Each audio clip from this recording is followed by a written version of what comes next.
Entonces vamos a orar y vamos a estar mirando el tema de hoy, ¿vale? Amado Dios de Abraham, de Isaac y de Jacob, nosotros te bendecimos, te adoramos y te glorificamos, Señor. Damos gracias por tu presencia en este lugar, Amén. por los cielos abiertos, por tu amor, por tu gloria extendida hacia nosotros, Señor.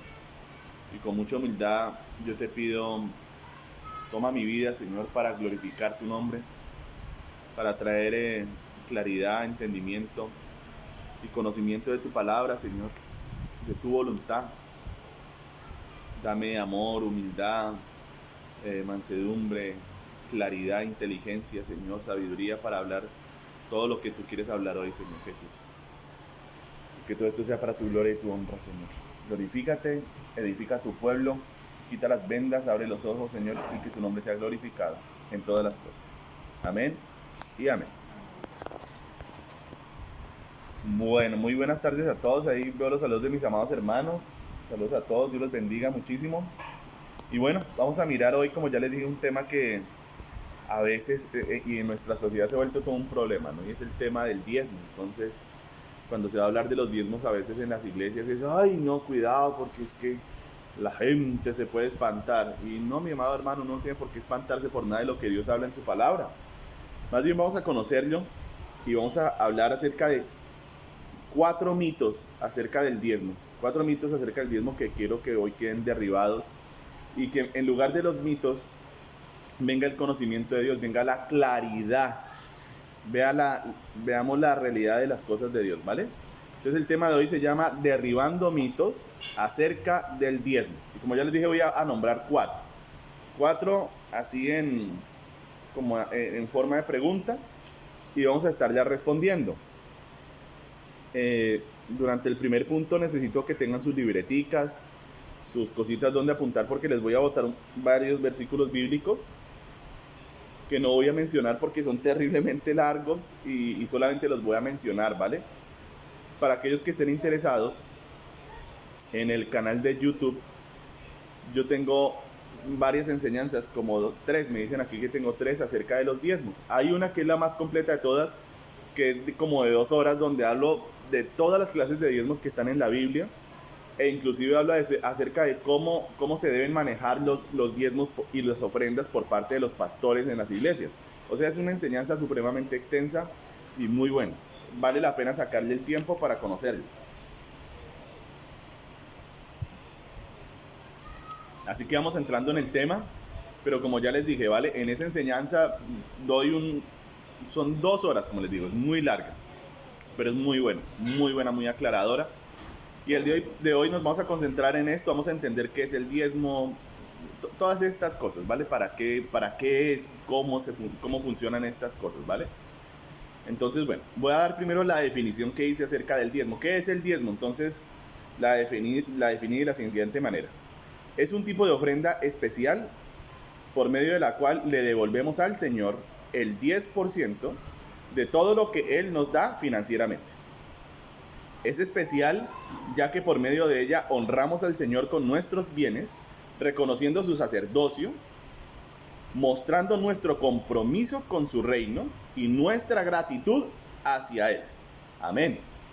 Entonces lo primero que le quiero decir antes de empezar a entrar en las preguntitas de los mitos de los que le hablé acerca del diezmo, quiero decirle cómo es dar el diezmo correctamente y cómo es incorrectamente.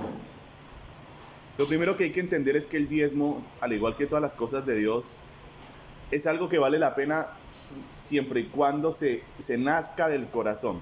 Si no nace del corazón no tiene ningún sentido, porque todas las cosas de Dios deben ser hechas así, de corazón, y deben ser hechas para honrar a Dios, amén. Entonces el diezmo lo primero es un gesto de gratitud que uno debe tener con el Señor, y más adelante vamos a estar viendo cómo dio su diezmo a Abraham. Y Abraham fue un hombre que le dio el diezmo al Señor en gratitud por la victoria que le había dado. Ahora, si Abraham lo hizo por esa victoria que le dio allá contra los 4 reyes, ¿verdad? Contra los 4 reyes contra los que peleó en Génesis 14. Ahora imagínense nosotros cuánta gratitud vamos a tener por la victoria que el Señor Jesucristo nos ha dado a nosotros para la eternidad. para la eternidad, una victoria eterna. Entonces, lo más importante en el diezmo es que usted lo dé con alegría, que usted lo dé de corazón, que usted lo dé en gratitud al Señor y que entienda que más que a la iglesia o a su pastor, dependiendo de a quien usted le esté dando el diezmo, porque a veces uno se lo puede dar a su padre espiritual, como lo hago yo. Yo no tengo la cobertura jurídica de Oraves, ¿sí? Nuestra iglesia se llama Mi Amado Jesús, porque eso me dijo el Señor. Pero yo le envío mi diezmo a mi pastor Pablito, porque yo reconozco que él es mi autoridad espiritual en mi vida, que él es el anciano que Dios usó para ayudarme, para sanarme, para liberarme, para limpiarme y para formarme ministerialmente. Él es el hombre a quien yo reconozco, por eso yo le envío mi diezmo a él, porque está escrito exactamente en Hebreos 7 que el menor le dio al mayor y el mayor bendice al menor. Entonces el diezmo reconoce autoridad, reconoce el lugar a donde yo pertenezco, reconoce la cobertura espiritual en la que yo estoy, reconoce la casa espiritual donde Dios me sembró. El diezmo me reconoce como la identidad que yo tengo. ¿A dónde es que yo pertenezco? ¿Cuál es mi lugar en medio del cuerpo de Cristo? Amén. Entonces es importante que usted entienda esto. ¿Y qué es el diezmo? Pues el 10%, por eso se llama diezmo, el 10% de lo que yo gano. Sea lo que sea que a mí me paguen quincenalmente, mensualmente, es el 10% de lo que yo gano. ¿Y por qué lo llamo una ofrenda que muestra mi compromiso? Precisamente por eso. Porque el diezmo es el 10% de lo que yo gano y eso muestra mi compromiso con la obra de Dios. Cuando yo entiendo que la obra de Dios no se sostiene con buenos sentimientos ni con buenas intenciones, sino que la obra de Dios se sostiene con la alimentación y la manutención de los obreros de Dios, o sea, los pastores, los predicadores, los de la alabanza. También se sostiene pagando un arriendo, pagando el sostenimiento de ese lugar donde uno se encuentra reuniéndose, si es que se tiene, porque en estos momentos no lo tenemos, pero también se sostiene pagando por la gasolina, por el transporte para que los misioneros vayan a los lugares, a visitar a los hermanos, a visitar a los que no conocen a Cristo. Cuando yo entiendo que la obra de Dios, que el reino de Dios aquí en la tierra se mueve con dinero y que esa obra de Dios, que ese reino de Dios, la Biblia lo llama el cuerpo de Jesucristo, entonces yo entrego mi diezmo a Jesucristo mismo. Cuando lo pongo en las arcas de la iglesia, cuando usted me escribe: pastor, le mandé tanto de diezmos a la cuenta, esa plata no crea que entra para mí, entra a las arcas de la iglesia. Y de las arcas de la iglesia yo lo manejo como la palabra de Dios me dice que lo debo manejar. Entonces saco para darle a los predicadores, saco para una manutención también para mí, un sueldo, una parte para que yo también tenga para mi manutención, pero de ahí saco también para ayudar a los necesitados de la iglesia, de ahí saco para darle a los pobres que vienen aquí a la casa a pedirnos, de ahí saco, hermanos, para todo lo que la palabra de Dios nos dice. Pero cuando nosotros no entendemos este compromiso y no tenemos este compromiso financiero con nuestras congregaciones, entonces la iglesia, ¿qué? Se debilita y me está haciendo falta entendimiento de cómo se mueve la obra de Dios aquí en la tierra. Aquí en la tierra se necesitan estos dineros para que las cosas caminen. Pero bueno, vayamos ahora sí a los mitos. Ya viendo cómo definido el diezmo y cómo es lo correcto en cuanto al diezmo, cómo lo debo dar yo de corazón. Entonces, primer mito: el diezmo es solamente del Antiguo Testamento. El primer mito. Entonces, para derribar este mito, tome su lapicito, tome sus cositas, le voy a responder a esta pregunta, a este mito, señalándole todos los tipos de diezmos que hay en la Biblia. Y alguno dirá: pastor, ¿de verdad me los va a decir todos? Sí, le voy a decir todos los tipos de diezmos que hay en la Biblia. Así que anote con cuidado. Primer tipo de diezmos, el diezmo patriarcal. ¿Qué es el diezmo patriarcal? El diezmo que dio Abraham y el diezmo que dio Jacob. Ahí lo tiene usted para que lo lea de tarea. No se lo voy a leer porque es terriblemente extenso, como ya se lo dije, y la explicación sería terriblemente más extensa. Así que anote ahí. El diezmo de Abraham se encuentra en Génesis capítulo 14 del versículo 18 al 24. El diezmo de Abraham, que ahorita nos vamos a dar cuenta, es el mismo nuestro, porque Abraham es el padre de los que somos de fe. Pablo lo utiliza mucho como figura de lo que es un creyente. En Romanos usted lo verá, en Gálatas usted lo verá con claridad. Pablo lo usa a él, a Abraham, como la figura de los que son creyentes, porque Abraham caminó con Dios por medio de la fe, no por medio de la ley, porque no existía. Entonces él es la figura de cómo camina uno con Cristo por medio de la fe. Y ahí lo toma él como referencia. Entonces está el diezmo de Abraham, que fue un diezmo de gratitud. El diezmo de Jacob, que fue un diezmo, ojo con esto, un diezmo votivo. O sea, fue un voto que Jacob hizo estando pelado, estando vuelto nada, con una botellita de aceite en la mano y sin nada en sus manos. Dios se le aparece, él entiende quién es el Dios de su abuelito Abraham y quién es el Dios de su papá Isaac, y entonces le hace un voto y le dice: si tú me bendices, si tú me prosperas, si tú me ayudas, yo te voy a dar el 10% de todo lo que tú me des. Entonces ese es el diezmo de los patriarcas o de los padres. Segundo tipo de diezmos, los diezmos de la ley de Moisés. Los diezmos de la ley de Moisés son 4, apréndaselos hoy. Le estoy dando, hermano, todo lo que está en esa enseñanza de 2 horas, se lo estoy dando ultra resumido. Los diezmos de la ley son 4. El diezmo levítico, que se encuentra en Números capítulo 18, versículo 21. Y también lo va a encontrar en Nehemías capítulo 10, versículo 37. Es el diezmo que las personas le daban continuamente a los levitas en Israel para que ojo con eso, para que el culto a Dios no se detuviera ni se deteriorara. Ojo con eso. Entonces el diezmo, si se da cuenta, es una ofrenda que sostiene la obra de Dios, que sostiene el culto a Dios, que hace que los ministros y los ministerios estén en funcionamiento, estén ahí, operando, obrando. Sigamos adelante. Segundo tipo de diezmo de la ley, el diezmo anual. Se encuentra en Deuteronomio 14, del versículo 22 al 24. Tercer tipo de diezmo, el diezmo de diezmos. Diezmo de diezmos, que está en Números capítulo 18, del versículo 25 al 32. Diezmo de diezmos, o sea, era el diezmo que daban los que recibían los diezmos. Para que usted me comprenda, es el diezmo que nos compete a nosotros los pastores. O sea, los pastores también tenemos que diezmar. Amén. Entonces, este diezmo es el diezmo que daban los sacerdotes al sumo sacerdote. Ellos cogían de lo que ellos recibían, de sus diezmos que ellos recibían, le daban el 10% al sumo sacerdote. Ese es el diezmo de diezmos. Y finalmente el cuarto diezmo de la ley era el diezmo trianual, que era un diezmo comido, igual que el anual. 2 diezmos que eran comidos, eran diezmos que usted vendía o cogía el diezmo de 10 vacas, una vaca, del trigo el 10%, de la cebada, y todo eso lo utilizaba usted para comerlo en la presencia del Señor. Pero el diezmo trianual era un diezmo de misericordia, o sea, era un diezmo donde usted le daba a la viuda, al huérfano, al extranjero y al levita pobre que habitaba cerca de usted. Eso dice la Biblia, después usted lo lee. Está en Deuteronomio capítulo 14, versículos 28 y 29. Y en Deuteronomio capítulo 26, versículos 12 y 13. Amén.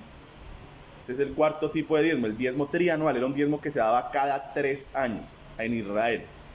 Bueno, y ahora el tercer tipo de diezmo grande, que es el diezmo de la gracia, el que nos atañe a usted y a mí, el que nos atañe a usted y a mí, a los creyentes del Nuevo Testamento. El diezmo de la gracia que se encuentra en Hebreos capítulo 7, del versículo 1 al 10.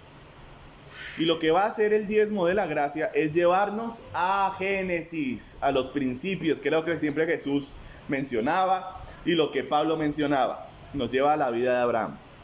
Y nos va a decir que Abraham le diezmó a Jesús en la figura de Melquisedec. Y que en cierta manera, Leví, que estaba en Abraham, también le diezmó a Cristo. O sea, lo que está diciendo aquí el apóstol es que es tan grande la figura de Jesús, es tan grande su sacerdocio, que Abraham, que era el patriarca, y Leví, que era de donde venía el diezmo levítico, todos ellos le diezmaron a Jesús, reconociendo que el diezmo en el fondo no es para el levita, no es para el sacerdote, no es para el pastor, sino que el diezmo es para Jesucristo. Amén. Entonces el diezmo que a usted y a mí nos compete o nos incumbe es el diezmo para Jesús. Por esa razón, siempre antes usted de dar su diezmo, ore y ofrézcaselo al Señor. Dígale: Señor, aquí está mi diezmo, es para ti. Es para ti, Señor. Yo se lo voy a dar a la iglesia, pero realmente es tuyo, Señor Jesús. Amén. Y el Señor se lo recibe, porque Él lo está escuchando a usted. Entonces, ¿por qué razón digo yo que el diezmo es una ofrenda que muestra nuestro compromiso? ¿Por qué es diferente a las demás? Vuelvo y lo digo, porque cuando yo entiendo cómo funciona la obra de Dios, yo doy mi diezmo con el compromiso. Me pagaron, envío mi diezmo para la iglesia. Pero las ofrendas son un área diferente, se muestra nuestra liberalidad. Entonces, el diezmo muestra nuestro compromiso con Dios en el área financiera, pero las ofrendas muestran nuestra liberalidad o nuestra generosidad, porque la ofrenda es algo libre, es algo que no es el 10%. Sí, el diezmo es algo que es clarito, 10%, mientras que la ofrenda es lo que yo quiera dar. Lo que yo le quiera dar a mis pastores, lo que yo le quiera dar a los pobres, lo que yo le quiera dar a mi familia, a la gente a mi alrededor. Lo que yo quiera ofrendar es mi liberalidad, mi generosidad se muestra en la ofrenda. ¿Amén? Entonces, el diezmo del Nuevo Testamento es como el de Abraham, un diezmo lleno de gratitud, un diezmo que es para Jesucristo, amén, y un diezmo que reconoce la autoridad. Ese es el diezmo nuestro. Entonces, desvirtuado ese tema de que el diezmo es del Antiguo Testamento. Amén. El diezmo es también del Nuevo Testamento porque está vinculado al Mesías. El diezmo está pegado al sacerdocio de Jesús. Y Jesús no es ni del Antiguo ni del Nuevo. Él es el mismo ayer, hoy y para siempre. Amén. Bueno. Vamos a mirar el segundo mito. Segundo mito. Las iglesias cristianas cobran los diezmos. Bueno, eso usted lo escucha por todas partes. Y en mi país, Colombia, que está lleno de católicos, ellos todo el tiempo, yo no sé quién les dijo eso, y se la pasan diciendo: ¡ay, sí, allá en las iglesias cristianas cobran los diezmos! Bueno, vamos a mirar este asunto. Yo reconozco y sé que hay iglesias que manejan muy mal el tema de los diezmos. Hay iglesias que realmente ese tema lo manejan mal. O sea, se le meten a la vida de la gente muy feo. He escuchado de personas que inclusive les preguntan que cuánto cuestan, que cuánto ganan, que cómo son sus ingresos, imagínense, para llevarle las cuentas de que si diezma o no diezma. Bueno, eso no me parece bien, ¿verdad? El diezmo, yo les voy a decir, el diezmo es una doctrina que tiene que ser enseñada. Pero no se puede cobrar. ¿Por qué razón no se puede cobrar? Y les voy a derribar ese mito bastante sencillo. Para que las iglesias cristianas pudieran cobrar los diezmos, tendrían que tener una capacidad coercitiva o coactiva, como la que tiene el Estado. O sea, tendríamos que tener la capacidad de sancionar a las personas o algo así, cosa que no tienen las iglesias. Contrario a eso, le voy a decir, contrario a eso, para que usted aprenda esto mire, este es un mensaje que va muy para los más nuevos, pero también para los más antiguos. Porque a veces las personas nos salen con estas historias locas de que el diezmo es cobrado y no sabemos qué responder. Pero hoy le quiero abrir los ojos acerca de esto. Es curioso que muchas veces el catolicismo nos acusa a nosotros de cobrar los diezmos, cosa que no hacemos. El diezmo es algo que se enseña y, como ya lo dije, deben hacer del corazón. Es algo que una persona debe hacer en libertad, porque lo desea y porque le nace. Sin embargo, durante la Edad Media, los que sí cobraban el diezmo eran las iglesias católicas. La iglesia católica sí cobraba el diezmo durante la Edad Media y lo cobraba a manera de tributo, y yo quiero que usted lo aprenda. Yo ya sabía esto un poco, pero estuve leyendo un documento precisamente donde se hablaba del diezmo durante la Edad Media, y allí se decía que el diezmo era un impuesto que cobraba tanto los reyes de la época como también la Iglesia Católica Romana. Entonces la Iglesia Católica cobraba el diezmo, y digo cobraba porque lo cobraba como un impuesto. Para que un cobro sea efectivo y sea real, hermano, se necesita la amenaza de una sanción. Entonces, por ejemplo, si hoy en día nosotros, el Estado nos dice: usted tiene que pagarme el impuesto, no sé, el impuesto predial por la casa donde usted me tiene que pagar un impuesto. Si yo, por ejemplo, digo: no, a mí qué me importa eso del impuesto, no voy a pagar el impuesto, ¿qué pasa? El Estado tiene un mecanismo, tiene una forma para cogerme a mí y embargarme el mismo inmueble y rematarme y quitarme la casa para que yo le pague los diezmos. Eso se llama cobrar un impuesto, para que yo le pague a ellos el impuesto. Bueno, la Iglesia Católica tenía ese poder en la Edad Media porque ella se ha caracterizado por ser una iglesia de tipo imperial. Tenían poder político. Entonces ellos le exigían a los campesinos y a la gente que les dieran el 10% de sus cosechas, de su vino, de todo lo que producían para la manutención de la Iglesia Católica Romana. Y no era una enseñanza, era un cobro tributario que ellos hacían. Entonces la Iglesia Católica sí cobraba los diezmos, nosotros no cobramos los diezmos. Evidentemente, precisamente porque carecemos, no habría la posibilidad de hacerlo porque la Iglesia cristiana no es una institución de tipo político y no tiene todo este andamiaje que tiene el Estado. Así que, evidentemente, ese es un mito que hay que derribar el día de hoy. Amén. Son puros cuentos, no se cobra, no se puede cobrar. Es una doctrina. Tercer mito. Ojo con este porque este está bien interesante. Tercer mito sobre los diezmos en la iglesia. Si diezmo, nunca me pasará nada malo. Entonces, otro mito. Hay gente que piensa que por diezmar, nada malo le puede pasar. Bueno, mi amado hermano, le voy a decir lo siguiente. Job mismo, en su discurso que él hace, en su discurrir que hace con sus amigos, él dice que tanto al justo como al injusto le pasan cosas buenas y cosas malas. Cosas buenas y cosas malas. Y nosotros no quisiéramos que nos pasaran cosas difíciles o duras. Pero le digo, hermano, mientras que usted esté en la tierra, dice la Biblia, mientras que estés en el mundo tendréis ¿qué? Aflicciones. Entonces la Biblia no nos dice, ay no, todo será color de rosa. Nada nunca te pasará. Mentira, hermano. Mentira. Al justo y al injusto le pasan cosas buenas y le pasan cosas malas. La diferencia es que con nosotros está el Señor. ¿Cuántos dicen amén? Con nosotros está Cristo. Amén. Él nos defiende, Él nos ayuda.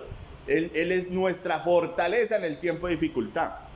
Pero además de eso usted tiene que entender, hermano, que la palabra de Dios no es solamente un tema sobre el diezmo. La palabra de Dios tiene un montón de temas y de consejos de sabiduría que si usted no los aplica, pues le va a ir muy mal. Amén. Entonces yo, por ejemplo, he conocido gente que era muy fiel diezmando, pero no tuvieron sabiduría para manejar sus finanzas y se quebraron. Y luego se quedaron como atónitos diciendo, ay, pero si yo diezmaba, ¿por qué me quebré? Hermano, pero si usted es necio, si usted no maneja las cosas con sabiduría, si usted no sabe ahorrar, si usted no sabe hacer presupuestos, si usted no sabe llevar una compañía, si usted no sabe llevar un negocio, usted piensa que le va a ir bien solamente porque usted diezma. Eso es, perdóneme que se lo diga, pero es ridículo. Pero es un mito que se ha metido en la iglesia por el mismo evangelio de la prosperidad. Diezme y échese en la cama y espere a que le caigan los bultos de dinero del cielo. Y empiezan a hacer toda esa vaina que hacen.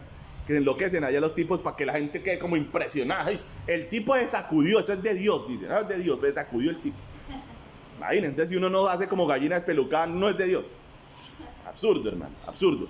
Entonces, hombre, usted puede diezmar y quebrarse. Usted puede diezmar y lo puede atropellar un carro. Ay, pastor, no diga eso. Hermano, si usted pasa la calle en rojo y con los ojos cerrados, hermano, es muy posible que el carro lo coja, hermano.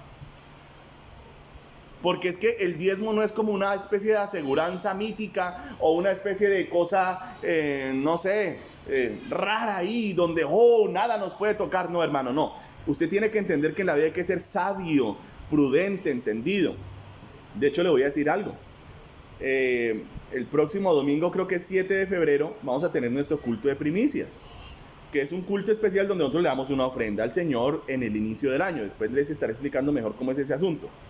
Pero a mí me gusta aprovechar el que viene el culto de primicias para enseñar acerca de este tema que está en la palabra de Dios, que es cómo manejar nuestras finanzas. ¿Qué dice Dios al respecto? Y usted tiene que entender, y yo le voy a estar enviando mensajes durante todos estos días, donde hablo sobre el consejo completo de la palabra de Dios acerca de las finanzas del creyente. Y usted tiene que entender que, como le estoy diciendo, que esto no se trata solamente de diezmar. No, hermano, no, eso tiene un montón de cosas y yo se los voy a estar enviando para que ustedes los sepan y los conozcan y entiendan que Dios no es un agüero, ni el diezmo es un agüero, ni el diezmo es para yo volverme, que va a ser el cuarto mito, multimillonario. Cuarto mito, vamos a pasar a él, miren. El cuarto mito que se ha metido en la iglesia acerca de los diezmos: si yo diezmo, me voy a hacer multimillonario. Entonces, yo fui a la iglesia y allá me dijeron que si yo diezmo, los arrobas de oro me van a caer del cielo. Que tengo es que tener cuidado que de pronto una arroba de esas no me mate o no me descalabre. Imagínense. Entonces, hermanito, imagínense. Entonces, si yo diezmo, pues me saqué la lotería, ¿cierto? ¿Para qué va loto si está el diezmo? Hermano, el diezmo no es un agüero. El diezmo no es algo que uno pueda dar por, ¿cómo se llama? Por codicia, porque hay gente que diezma por codicia. Ay, allá en la iglesia me dijeron que si yo diezmo, Dios me va a devolver 100 veces lo que yo dé. Hermano, ni el diezmo ni la ofrenda puede ser dada por codicia. El diezmo y la ofrenda se trata de amor, se trata de honrar a Dios, se trata de compromiso, de identidad con el reino de Dios, de entendimiento, hermano. No se trata de codicia ni se trata de agüeros. Entonces, este asunto de que si yo diezmo me voy a volver multimillonario es un mito y bien chistoso, hermano. Bien chistoso. ¿Qué pasa si yo diezmo pero no soy un buen trabajador? ¿Qué pasa si yo en el trabajo soy el foco del chisme y de la intriga y del problema en la oficina? ¿Qué va a pasar conmigo? ¿Me va a ir bien? No, me va a ir mal. Me van a echar.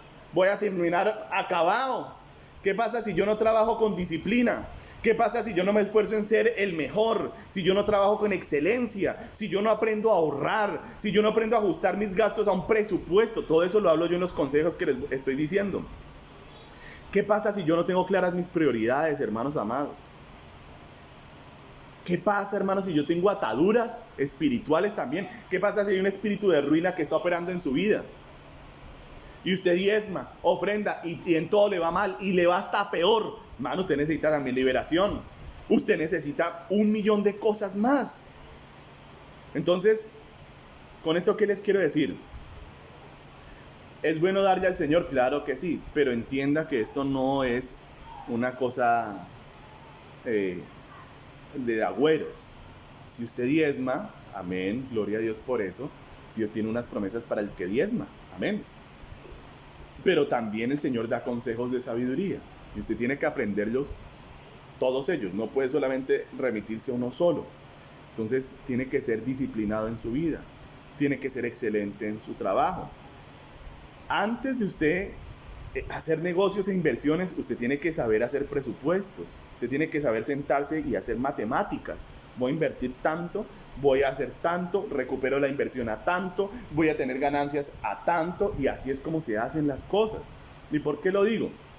Porque yo he visto personas que pensaban que a punta de fe y a punta de diezmos, ofrendas, siembras, bueno, este es otro asunto, ¿no? El abuso en la iglesia acerca de las ofrendas. Usted, cuando va a una iglesia de la prosperidad, usted se va a dar cuenta que a usted le toca diezmar, ofrendar, pactar, sembrar, sellar palabras. Dios mío bendito, ¿cómo sale adelante alguien? ¿Cómo sale adelante alguien si cada culto lo cogen por los tobillos y le sacan hasta el último centavo que tiene en el bolsillo, hermano? Pues se va a quebrar porque todo se lo está dando a la iglesia. Pero eso no es la forma de Dios, hermanos amados. Esa no es la forma de Dios. Y yo he conocido casos, y se los digo porque lo he visto, de hombres que pensaban que porque diezmaban, pactaban, ofrendaban, sembraban y tenían fe y se la pasaban repitiendo: todo me va a ir bien, todo me va a ir bien, todo me va a ir bien. Repitan conmigo: todo me va a ir bien, todo me va a ir bien, todo me va a ir bien. Se quebró. ¿Por qué, hermanito? Porque es que los negocios no se llevan así, a punta de optimismo. Usted tiene que saber sentarse y echar números, hacer cuentas, tener una visión clara de las cosas, hermanos amados. Entonces no podemos pensar que la vida de la fe es una vida de necedad o de locura. No, hermanos. La vida de la fe también tiene la sabiduría, el entendimiento. Amén. y la seriedad en las cosas. Entonces, esos son los mitos acerca del diezmo de los que les quería hablar hoy. Voy a aprovechar para hablarles, ya que tengo algo de tiempo, acerca del culto de primicias y de la ofrenda de primicias que vamos a tener el próximo 7 de febrero, el domingo 7 de febrero. ¿Cuál es la idea? La ofrenda de primicias es una ofrenda que uno da una vez en todo el año, o una vez en todo el año. Esa ofrenda es una ofrenda especial, en la que usted muestra, como digo, su liberalidad. No hay un porcentaje, Dios no dice tiene que ser tanto, o aquello, o lo otro, no. De lo primero que a usted Dios le dé, por esa razón es el primero domingo de febrero, de lo primero que Dios nos da, que normalmente a nosotros nos pagan a finales del mes, ¿cierto? Entonces, al final del mes de enero, de lo primero que Dios me dé a mí, yo voy a dar una ofrendita para nuestros pastores. Esa ofrenda, y yo se lo quiero decir para que usted no vaya a creer que eso va para la iglesia, esa ofrenda va a ir para su pastor. Entonces, los hermanos de Bogotá van a poder enviarme una ofrenda a mí como pastor de Bogotá, una ofrenda de primicias. Los de Neiva le van a poder dar una ofrenda al pastor aquí de Neiva. Y los de Canadá van a poder honrar a su pastor y al Señor con una ofrenda para su pastor Carlitos. Ahora, ¿qué es lo que se hace con esa ofrenda? Consagrarle las finanzas del año al Señor. Decirle, Señor, de lo primero que tú me has dado, yo reconozco que todo lo que yo tengo proviene de ti. A mí me parece una ofrenda linda por eso, porque es una ofrenda de consagración. Lo que la Biblia dice en Romanos 9 es que si las primicias son santas, toda la masa restante es santo. Entonces, ¿qué significa?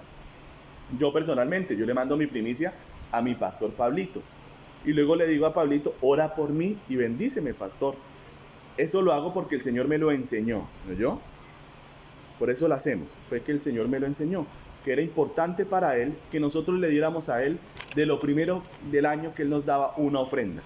Como digo, depende ya de la generosidad y de la liberalidad de cada persona. Es una ofrenda que no tiene un rubro, que no tiene un formato, una manera, no, depende de usted, mi amado hermano, ¿no yo? Recuerde siempre que Dios no ve tanto la cifra que uno da.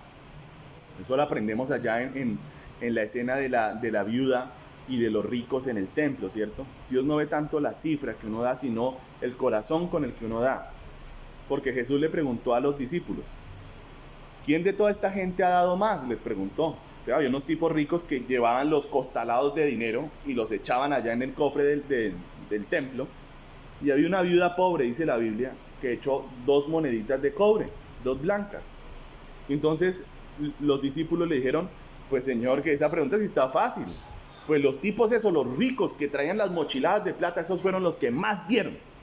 Y el Señor les dijo, pues no, la que más dio de todos ellos fue la viudita esa, la pobrecita que echó 2 moneditas chiquitas de cobre, porque ellos dieron de lo que les sobraba, pero ella dio todo lo que tenía para su mantenimiento. Tremendo, hermano. Entonces, con eso no le estoy diciendo pues que se va a quedar usted sin para comer, no, por favor, no me malinterprete. Lo que le trato de decir es que Dios no va a ver tanto lo que uno da, cuánto da, sino el corazón con el que uno da. El corazón, ese amor con el que usted le va a dar al Señor, y también para ayudar a su pastor. Mire, pastor, ahí está una ofrendita para usted, para que compre ahí unos zapaticos, para que compre ahí no sé, lo que sea, una camisa o lo que usted esté necesitando, pastor. Entonces, eso lo vamos a hacer el 7 de febrero. Amén. Y durante los días que vienen, les voy a estar enviando estas enseñanzas cortas, muy pequeñas, muy comprimidas, pero muy buenas, acerca de las finanzas del creyente y de cómo manejarlas. Amén. Recuerde siempre que Dios quiere lo mejor para nosotros, y aunque a veces pasemos por momentos difíciles, el Señor siempre está con nosotros para ayudarnos. Amén. Bueno, les propongo entonces que oremos. Vamos a orar por este tema. Voy a orar por todos ustedes y espero que haya quedado muy claro que lo que no es el diezmo, ¿vale? No es un agüero, no se debe dar por codicia, no es una cosa mítica, no, es una cosa muy sencilla que muestra nuestro compromiso con Dios y con su obra, ¿vale? Vamos a orar. Amado Padre que estás en los cielos, yo te doy gracias por tu palabra, Señor. Te doy gracias por haberla podido dar de manera tan resumida. Yo espero que mis hermanos la puedan estudiar en sus casas, con todos los versículos que les di. Señor, y yo te doy gracias también por todos mis hermanos que diezman, que ofrendan en nuestras iglesias, Señor. Yo te pido que tú recibas esos diezmos, Señor Jesús, porque realmente son para ti. Yo te doy gracias, Señor, porque en medio de esta angustia, de esta tribulación que ha venido sobre la tierra, tú nos has bendecido a nosotros, Señor. Entregamos el templo allá en Bogotá y con esos dineros hemos podido ayudar a nuestros hermanos que estaban en dificultad, Señor. Gracias, Señor. Gracias porque increíblemente lo que pareciera malo ha resultado para nuestro bien como iglesia, Señor. Para nuestro bienestar, para estar mejor. Hemos podido comprar cosas que no teníamos, Señor. El computador, la impresora para imprimir los documentos que necesitamos para nuestra contabilidad, todo, Señor. Estamos agradecidos contigo, Padre. Y venimos hoy con un corazón lleno de gratitud a decirte gracias, Señor, por todo lo que nos has dado. Por todo. Y yo te pido, Señor, que tú bendigas a todo tu pueblo que me está escuchando, que diezma, que ofrenda con tanta fidelidad, con tanto amor. Yo te pido que hagas con ellos como has prometido a través de tu siervo Malaquías. Tú dijiste que abrirías las ventanas de los cielos y derramarías bendición hasta que sobreabundara sobre todos nosotros. Y que además de eso reprenderías por nosotros el saltón, el revoltón y la oruga, el devastador, este gran ejército que tú habías enviado como castigo para Israel. Así que te pido que esta bendición repose sobre todos mis hermanos, sobre los pastores de las iglesias y sobre las iglesias enteras, Señor. En el nombre de Jesús. Gracias, Señor, por tu amor y por tu misericordia. Amén y amén. Bueno, mis amados hermanos, esta es la palabra que tenía hoy para ustedes. Espero que haya sido de gran bendición, que haya traído claridad a sus vidas. Y si Dios lo permite, nos veremos dentro de 8 días y el domingo con nuestro pastor Mauricio, ¿vale? Dios los bendiga muchísimo, les amo. Cualquier inquietud, cualquier duda que tengan, me pueden escribir al WhatsApp y con mucho gusto yo les estaré respondiendo, ¿vale? Dios los bendiga. Chao, chao.